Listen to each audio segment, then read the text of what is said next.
permanently living in a state of confusion. It's the Extended Play Podcast with Ian Tank.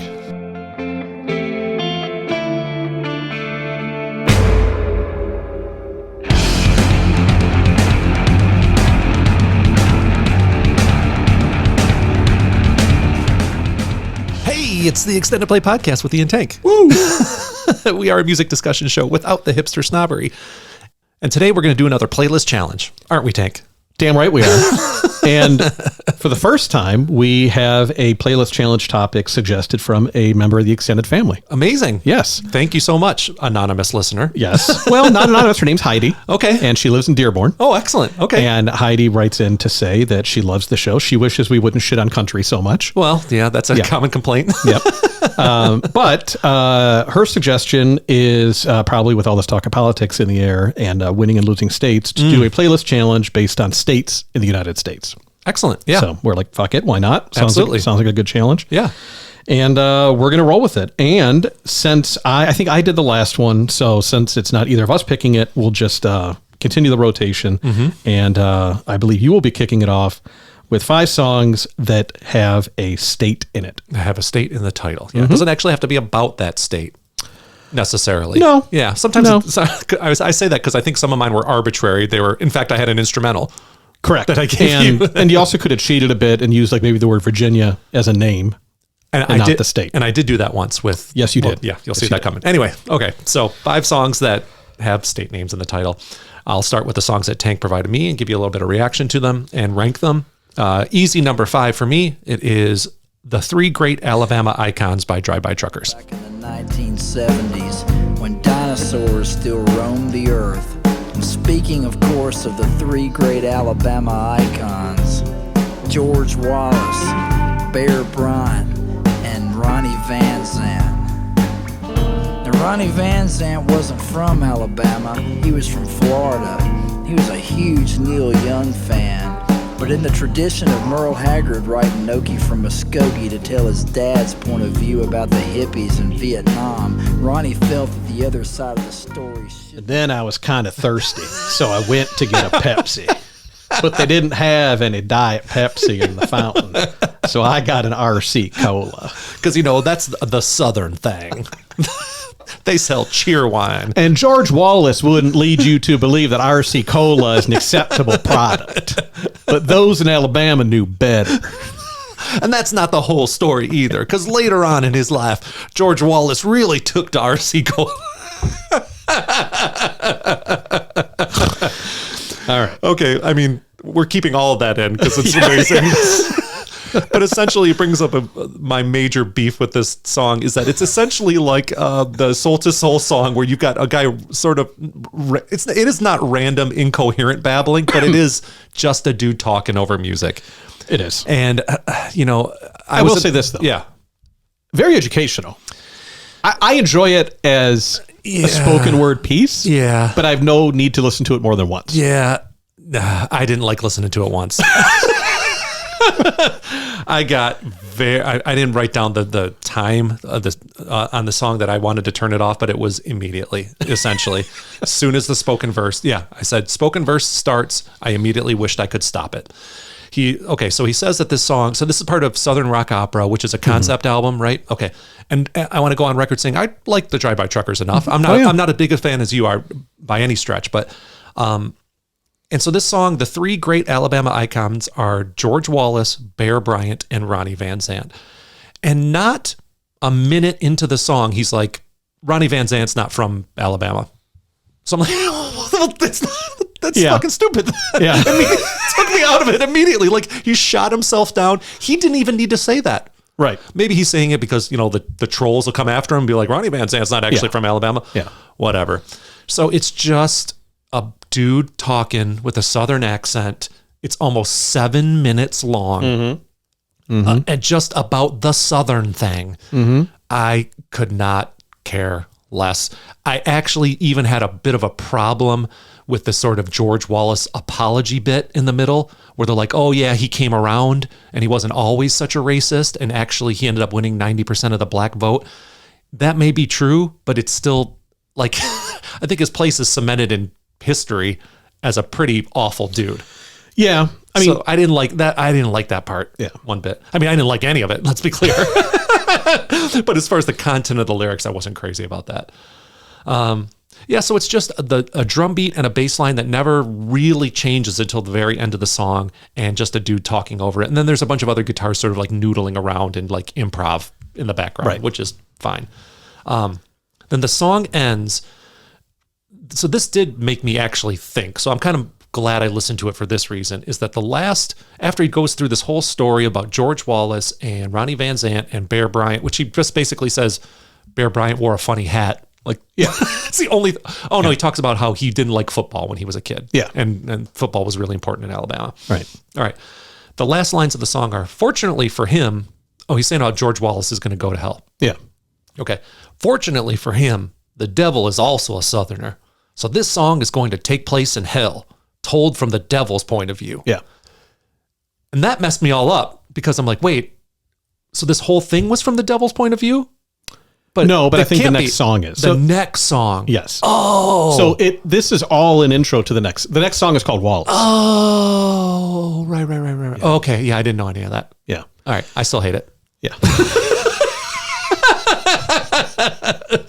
It just out of context, it doesn't. Oh yeah, do no, anything of for course, me. Yeah. of course. Yeah. I mean, but it was fun to respond to. I mean, no, I figured either way it was going to be a good candidate. The reason why I did like it is I'm not a historian, and I knew that the name Wallace was synonymous with Southern racism. Mm-hmm. I didn't know the redemption arc. Okay, yeah, I didn't either. So I think it serves its purpose to illustrate. Basically, their contention is he was a young politician eager to get votes, and he did the wrong things to get votes. Yeah, right. Because he explains how he tried to be like a soft racist at first and couldn't get elected. Right. And then when he went full blown racist, everyone wanted it. So it was the people that were actually speaking. Right. So basically, the human condition of if power came with sacrificing your morals, would you do it? Yeah. And he did. He did. Yeah. Right. And then he tried to make up for it at the end. And blah blah blah. Right. Yeah. And the entire album is in the Drive-By Truckers as in their whole existence. Their whole thing is like, we're Southerners, but we're not stupid. Right. Right. So Right. this is just a microcosm of their whole struggle of like, we're not typical Southerners. Right. Right. So, which makes sense, because Jason Isbell has essentially maintained that line all the way through. He was in the band, and then even anytime he's interviewed, and he gets obviously a ton more press than the Drive-By Truckers do now. He'll say something essentially like that. Like, I'm a learned guy. I know a lot of stuff about the world. I'm not an idiot, backwoods Southerner. Did you see the interview clip with him from Killers of the Flower Moon? Where oh my God, was that good? Where I think it was on Jon Stewart, maybe. He was. Where he was talking about the dialogue coach. Because he's teaching Leo DiCaprio and all those people how to speak with a Southern accent. He's like, then he got to me and he's like, yeah, dude, we're just going to hang out for like the next hour. Like, you don't need any coaching. Right. That's so good. Yeah. Okay. So yeah, solid number 5. Yeah. If I could have had a number 6, that would have been number 6. I just really did not like that song. All right. Number 4, Mississippi by Sheryl Crow. Reason or rhyme, where there's only one thing that I did wrong. I stayed in Mississippi there too long.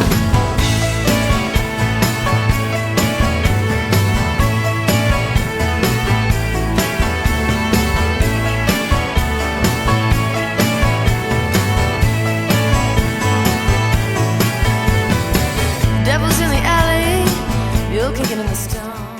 Oh God. That's rough. It's like Waxahachie-esque. Yes, in her worst moments. Seriously, I listened to that album several more times, and it is a small handful of moments, and I'm like, why did you do that? Right. Okay. Whereas I think I had actually heard the 3 Great Alabama Icons before, just like riding around the car with Tank. I've never heard this song before, and I don't like it. I kind of like it. I can see people liking it. Yeah, I think it's a decent poppy song. I think our buddy John really likes Sheryl Crow. I can get it. It's not my thing. And it is she's a little talky, and that was kind of her thing, right? Like when she came out with All I Want to Do, it was kind of talking and then sung chorus. And as I was thinking about it more, it's kind of her vibe. It's kind of just what she does. I'm just not into that kind of vibe.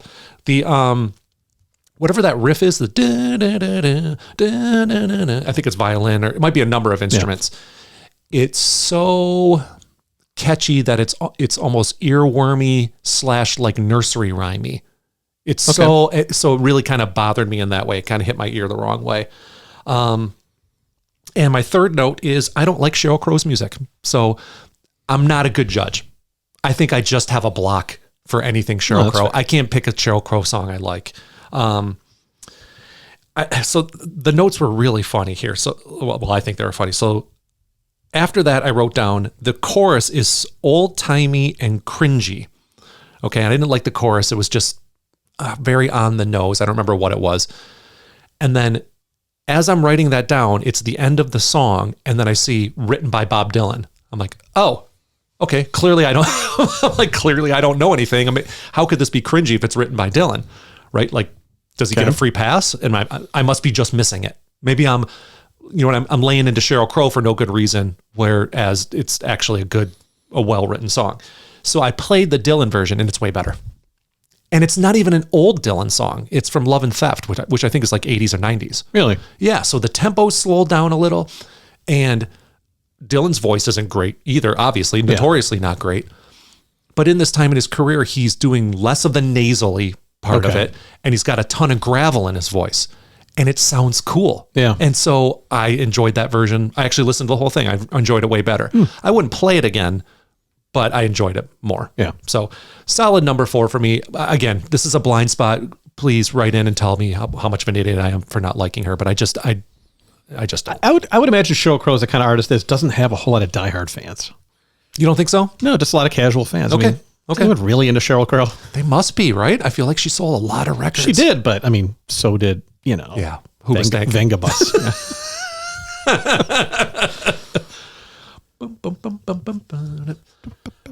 Okay, so good news for our listeners and for me and for Tank, because he's looking at me here like, what have I done? I gave you all shit you hate. I really like the next 3 songs. Let's go with, at number 3, a lot of blues music. I bought like a couple big box sets. I had like the big B.B. King career retrospective. I remember that. Yeah, I was super into this kind of stuff. I remember in particular the speaking of Austin City Limits episode with Stevie Ray Vaughan, where he just kills it. In fact, it's funny. Something came up in the algorithms the other day where they showed a clip from that episode, and I didn't remember this, that he's playing, he breaks a string and keeps playing, and a guitar tech comes on stage and he just finds a gap where he can just take the strap off, and he just grabs the other guitar and keeps on going. Never stops a song. Like, truly incredible. Anyway, I haven't listened to blues in a long time, and I haven't gotten into any of the newer blues guys, right? Isn't that like Kingfisher or whoever? Yeah. He's really big right now, and there's a few of them. So this is the first time I listened to the blues in a while, and this reminded me why the blues is great. This is everything that's great about the blues. Yeah. It does sound maybe a little dated, the recording technique in the 90s or 80s or 90s, whenever this was, just a little too stark. You know what I mean? Like, you can't really get the organic vibe that I think the blues really needs. But the guy's guitar playing, I mean, it is essentially just after every single line, and it's the total blues structure, the traditional blues structure where you repeat the same line twice and on and on and on. After every line, he has a little noodling riff he does. And then after every couplet, he has an even longer one. Right. And it's just, so that's all the way through. And then he has a huge solo. Yeah. Actually, it starts with a solo. Yeah. So you get 2 solos and you get a ton of other sort of just freestyling. And he's like one of the greatest guitarists that ever lived. If you don't know anything about Stevie Ray Vaughan, I actually think this would be a really good place to start. It's right down the middle. Yeah. So yeah, I don't have no critiques. Yeah. This is exactly what it is, and everything it should and could be. Right. Great tune. Apparently it's a cover. Doesn't matter. Doesn't matter. I mean, the lyrics are basically an excuse just to play something. Exactly right. He could read the McDonald's menu and play licks in between. That's exactly right. I think he could. Yeah. So that's tough. That could easily been 2 or 1. So I really liked it. So at 2, let's go with By the Time I Get to Arizona by Public Enemy.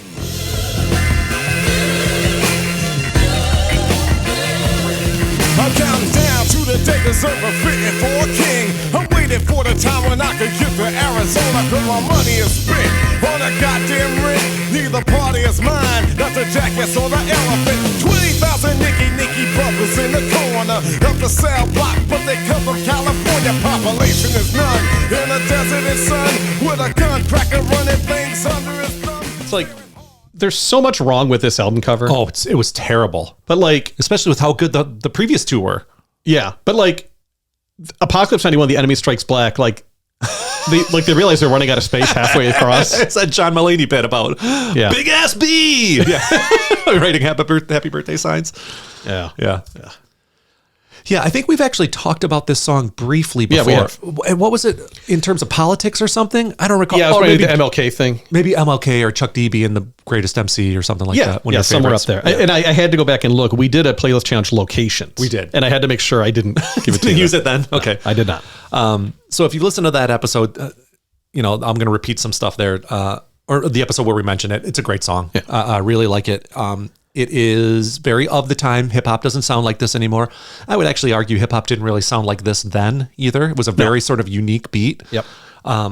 Especially that it changes completely in the middle of the song. Yep. Like they go from one really cool beat that you're really into the groove and it could just be playing the whole way, but nope, they flip it and they do a whole different thing. Yeah. And when the beat changes, it goes from this steady beat to this sort of off kilter, unsettling kind of beat with, it's just basically long organ, like holding organ notes like forever and then screams in the background. Like there's a riot going on. And that shouldn't be surprising if you know anything about Public Enemy. They would drop stuff like that in their songs and do and layer and add those kind of layers in all the time. But I don't know. It serves the song really well. And sense of urgency. Yes.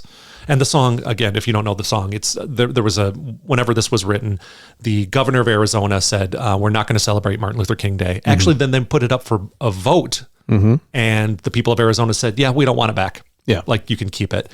And so then a bunch of people obviously reacted to like this sort of racist, like overtly unnecessarily racist thing to do, to just say, no. Like, how racist do you have to be to not take a day off? Exactly. As a state. Right. Yeah. And he says, when what's a smiling face when the whole state's racist? Yeah. Like if you get that many people to vote against a day off. Right. Yeah. Yeah. And the other thing about the song that I always found was amazing, especially for hip hop, is there's no hook. There's no chorus. No, there is no chorus. It starts, he's got shit to say, and then it ends. It does. And that's a very sort of, I think, Chuck D kind of thing where he's got stuff like his voice says, I got so much trouble on my mind, right? It's like he's got to get this stuff off of his chest because just the authority of his delivery. It's clear that he really cares about it.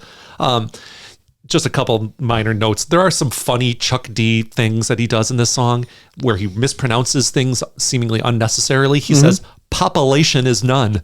Yeah. And I'm like, you could just say population. It's not any harder to say. You weren't ending the line with it. Right. You didn't need to change a rhyme. That was weird. And then I also forgot that sometimes he just doesn't rhyme. Sometimes in the middle of a verse, Chuck would just go, fuck it. Yeah. I'm just saying whatever I want. We're into beat poetry now. I'm actually not going to rhyme this time.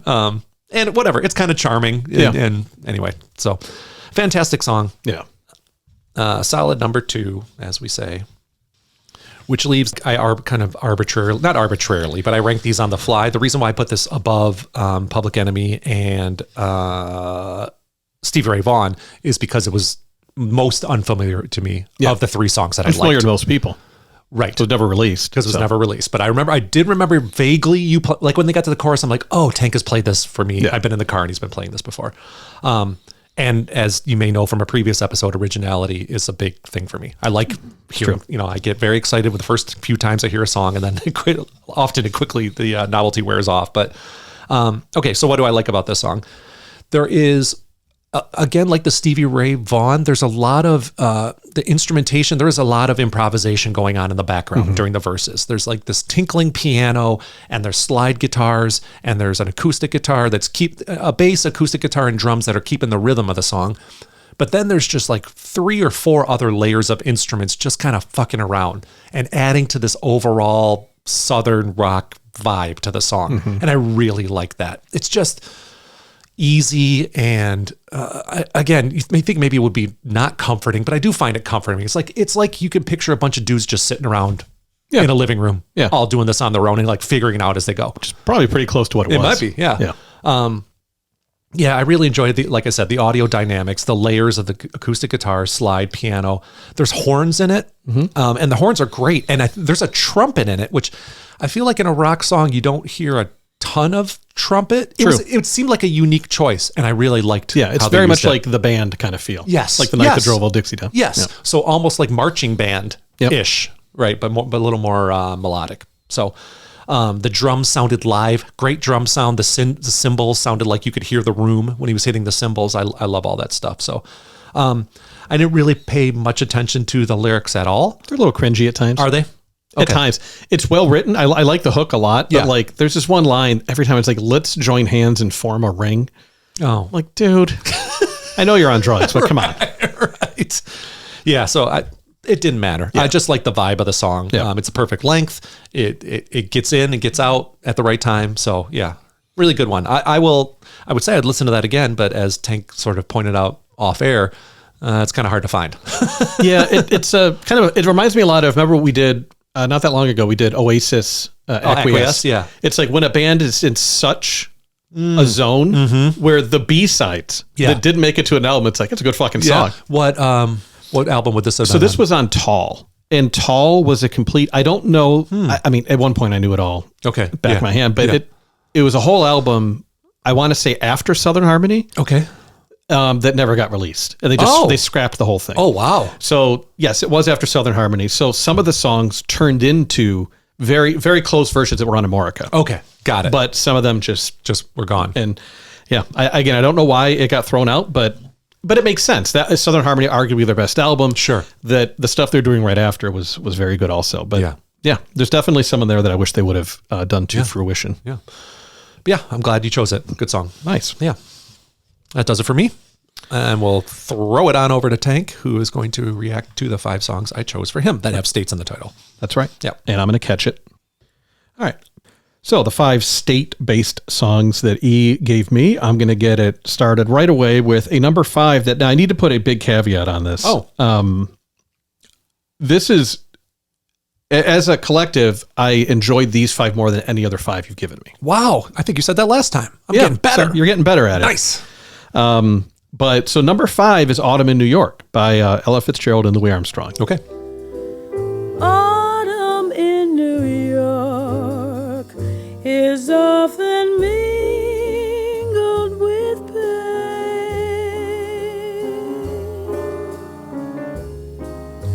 Dreamers with empty hands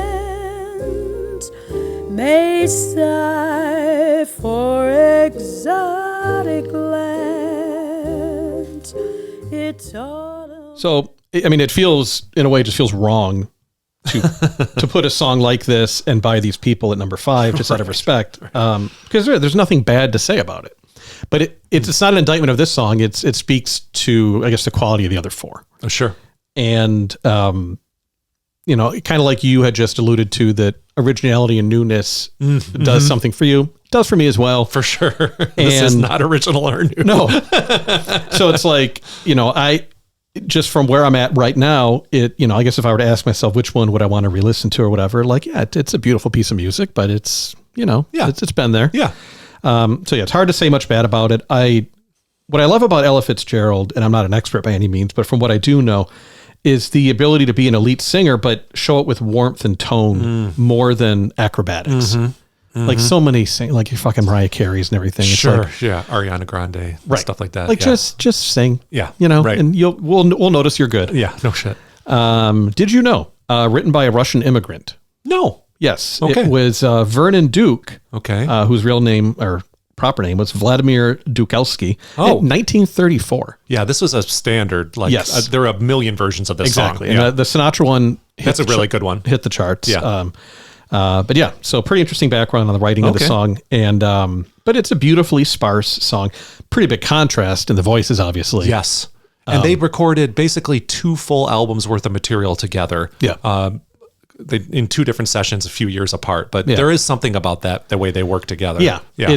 There's definitely an interesting juxtaposition Yeah. there, but, beautiful song. Nothing bad to say about it at all. Cool. But in this group, number 5. Sure. Coming on in at number 4 is a little ditty called, well, probably bad time to bring up ditties. Or John Mellencamp. Like, I thought you were going to get into the No. Jack and Diane. No. After that No. shit he pulled the other day. No, what did he do? He stormed off. What, someone wanted to hear Jack and Diane? Someone said something he was telling a story. Uh-huh. And someone, which is actually pretty funny now that I'm saying it out loud. Yeah. Somebody's like, just play a song. And he's like, he basically says, fuck you. Yeah. And then he can't get over it. He tries to start playing, Yeah. and you can see the wheels spin, and he can't get over it. Yeah. He basically goes, here's the story about Jack and Diane, plays like 3 notes of it, and he's like, that's it, fuck you, I'm leaving. I don't know if I blame him. I know, but it's like, You got to have a thicker skin. But I can also see myself having that kind of day. Sure. It's like, you know what? Suck my dick.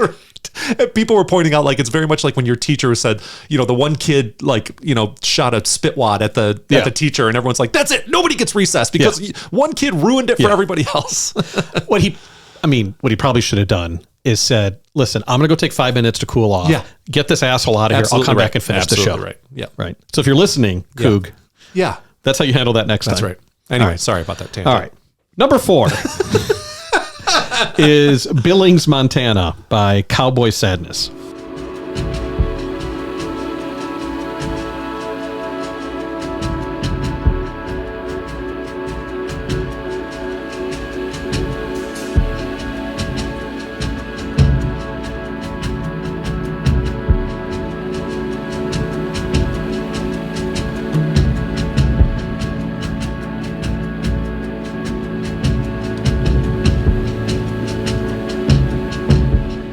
So, apropos of nothing, I want to say that Cowboy Sadness sounds like some kind of sex ad you would see on Urban Dictionary. Like, dude, we both got drunk. I took her home. I hit her with the Cowboy Sadness. It involves a 10-gallon hat, Right. boots, Fluids. gross. Oh, boy. Kind of like the Devil's Cue Ball. Look it up if you've ever heard of it. No thanks. Pass. Yeah. Anyway, I mean, I love this kind of instrumental music. I liked it. I like it a lot. Part of the reason I put it at number 4 is just to prove that I won't always put it at like number 2. Oh, good. Yeah. Prove to You know, yourself. exactly. Well, and there's other reasons also, but I just love it. And my note here is that it feels like floating down a river, wrapped in a blanket on an autumn morning. Oh, I love it. It does. Though. It does, though. You're right. And I'm definitely going to pick up the album. I did look into the band a little bit, and pretty interesting, kind of a super group of sorts. It is a super group. Yeah. And I love it. It's great background / active listening music, and I would recommend people check out Cowboy Sadness, the music, not the sex act. Right. Or And- try out, or both. You know, right? I'm gonna have to make up a definition for the latter later boy. today. Yeah. Leave your definitions down. There's no comment section. I was going to say leave your definition in the comment. There's no comment section. So please don't. Please do not write contact at extendedplaypod.com. Best that you don't. And last one on this, Selected Jambient Works is a great album That title. is a great. It's a great name. Yeah. So solid song, instrumental. I recommend you check it out. Yeah, these guys were just on the Ambient Country podcast recently. Yeah, and they're all guys that are in this world of this sort of jambient, I think really is a good way to put it, right? It's ambient music that you're making up on the fly. Yeah. It's kind of cool. Shout out to Sus, by the way. That's right. At number 3 is a song called Alaska by Maggie Rogers. And now breathe deep, I'm inhaling. You and I, there's there in between. Leave me be, I'm exhaling. You and I, there's there in between.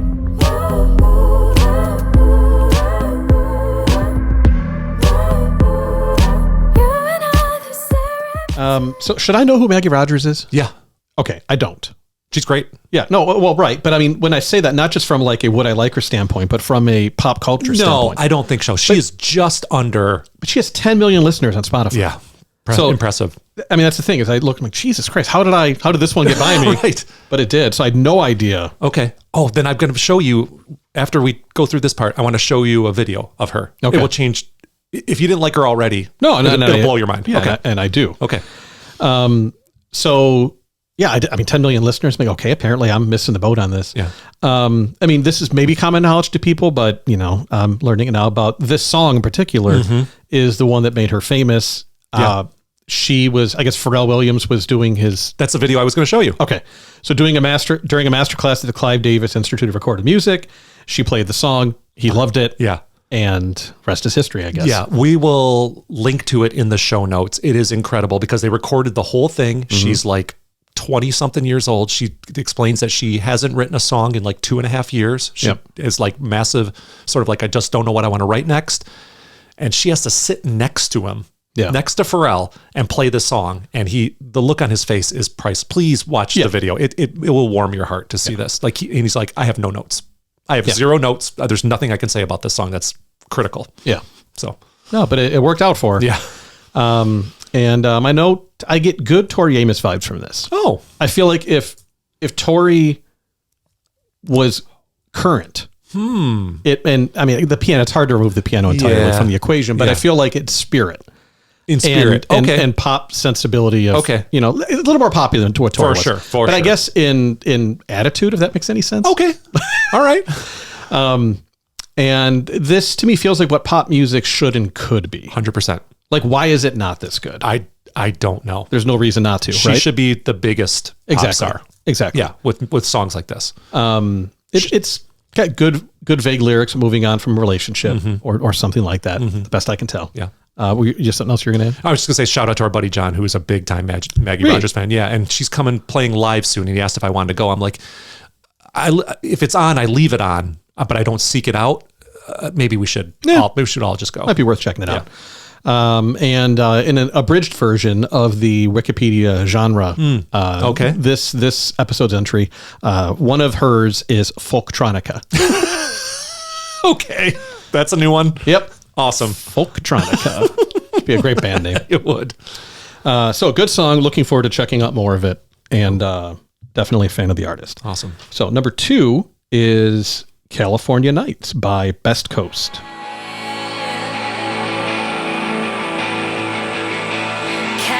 California nights make me feel so happy I could die, but I try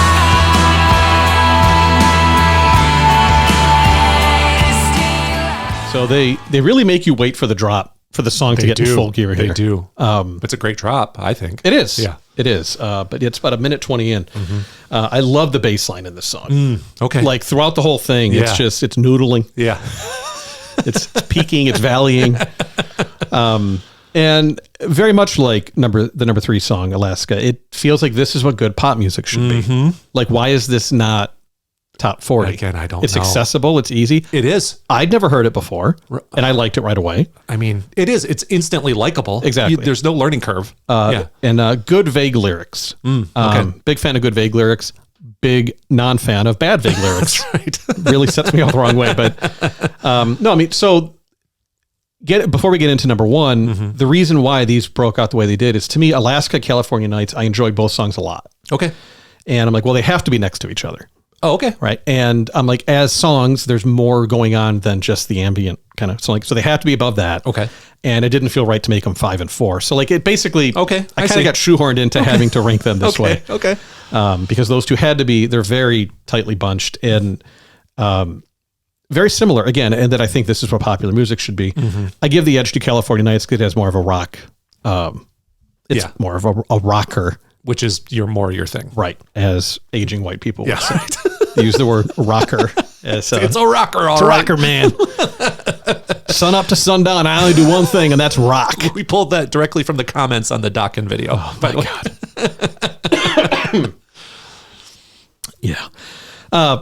Funny sub story. So back in the day, I used to live in a subdivision of newly constructed homes, and I was the subdivision was probably 90% African American. Okay. And we had a subdivision meeting in an elementary school. And we go there, and it's me and one white couple. Everyone else was not white. So of course, this other couple gravitates to me to just chit chat. Sure. And they just looked and sounded and acted like they were trapped in like 1984. Oh, really? Yeah, so we just started talking, and he did say something, I mean, almost verbatim along the lines of like, man, there's one thing I like to do, it's rock. I'm like, The first time you met him? yeah. I mean, within like 1 minute, and I'm like, God damn it, dude! Like, there's only like a handful of white people in the. You really gotta give them this. You felt the weight of representing your ethnicity. Yes. I love it. Yeah, I'm like, Oh, the this shoe's is on what the other foot. Exactly. It's like, great, you're ruining it. Now they're gonna think I'm like you. I love this so much. Oh, it's so great. Yeah, that was. I love that subdivision. That's great. All right. So number 1 Yeah. is a song called Georgia Lee by Tom Waits.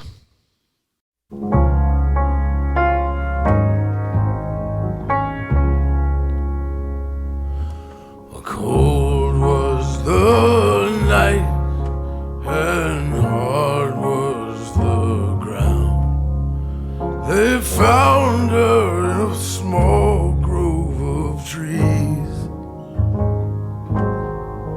and lonesome was the place where Georgia was found. So I didn't know much about Tom Waits other than hearing his name all the time. Yeah, and I still don't. Right. So I've heard his name all the time. I know how influential he is. I know how many of his songs that I love that are covers of his songs. But I didn't. So as such, I was not prepared for his voice. Oh, you were? Oh, really? You didn't even know that much? Did not know. Okay. All right. So because of that, as soon as he started singing, in my mind's eye, I'm picturing this well-manicured crooner at the mic, Okay. getting ready to sing, just well-dressed. Okay. And at the last second, a gruff, grizzled homeless man pushes him out of the way, holding a half-empty flask of vodka, and sings the song instead. I got this. Get out of the way. I love it. Yeah. Oh, so that's so great. I had no idea you didn't even know what he sounded like. Nope. That's awesome. now, is this always what he sounded like, or is And this sometimes way worse? okay? So this isn't just like late career anomaly. This is what he is. This is what he sounds like. Sometimes it's like they say it's like gargling a mouthful of nails. Like Yes. he's like that rough. Okay. Yeah. So, yep, sure enough. That being said, this motherfucker can write a song. Jesus Christ. I know. I Right? know. It really hits you in the gut, right? Yeah. Yeah. So now the reason I would think of him the most previously was Tori Amos did an album of covers, and one of those beautiful, moving ones she did is called Time. Yeah. That was that was in the Playlist Challenge a while back. Yeah. Exactly. Yep. And that's one of his songs. Yep. So I knew the appreciation for him as a songwriter Sure. without ever hearing his voice. Sure. So this song though is just super heartbreaking because, Yeah. you know, my original notes were going to go off about how like, okay, crazy ass voice. But you know, then I start looking up the song, see it's a true story. And, I don't know. Do you know a lot Oh, about, no, I didn't know it was a true story. oh my God. All right. So get ready The for song this. itself, I think, it's haunting and beautiful and Yeah, sad. wait- Just the story wait till of it. you know the story. Oh, geez. Okay, lay it on me. Yeah. Well, you're gonna get it late. True story. This happened maybe about 20 years ago. Oh no, I'm sorry. Maybe like 97. It was 2 years before the song. Oh, So he wrote the song. This was very much a current event when he wrote it. Oh, African-American girl, 12 years old, was murdered in California. So she was a runaway, okay. and her friend took her to a gas station. Okay. Friend leaves the gas station, leaves her with an older guy. Okay. And That they know or don't know. I think that the girl didn't know. Got it. And she left the gas station with an older man, never seen again, and was eventually found decomposing on the side of the highway by a construction worker. Jesus Christ. And her name was Georgia Lee. Oh, her actual name. Yeah. Oh my God. So when the lyrics are, why wasn't God watching? Why wasn't God listening? Why wasn't God there for Georgia Lee? Jesus Christ. I got just goosebumps Yeah. all over. Dude, so yeah, and you can, I mean, you know how to use Google. Right. But go read the whole background. And the community really did rally to try to find her. Okay. And just a 12-year-old runaway girl. You know, probably a little bit lost, a little bit scared. Yeah, sure. Next thing you know, dead next in the, I mean, Yeah. Oh, it's awful. now there is one, the one bright spot that came from it. I forgot the details, but someone in the community, it might have been just a resident, opened up like a home for runaways Oh, cool. to be like, if you got to go somewhere, come here. Okay. So there is some legacy of it that is, Wow. Positive. Yeah. but okay. man, so once you know the story, Jeez. but I think that's where his voice, you know, intentionally or not, he's smart enough to know that it lends itself to gravitas of those kind of Absolutely. situations. Yeah. So once I know that, I mean, I got to make it number one, right? Because Yeah. as we know, my rule of thumb is if it makes me feel something, Sure. you know. Yeah, absolutely. So yeah, so for that reason, number one, beautiful but difficult song, Yes. and yeah, I recommend that you listen to it and look into the story. Yeah. So that's the 5 that I had, and that Okay. wraps up the episode. Yeah. I hope you all enjoyed it. If listener Heidi, if you have any suggestions for topics for Playlist Challenge or even for an album review for our video show, please write in, comment, or contact at extendedplaypod.com if you want to drop us an email. This was fun. I like doing this. I like getting, for sure. And if you have any ideas, if you want to truly challenge us, bring it on. Yeah, let us know. All right. All right. Till next time. See ya. See ya.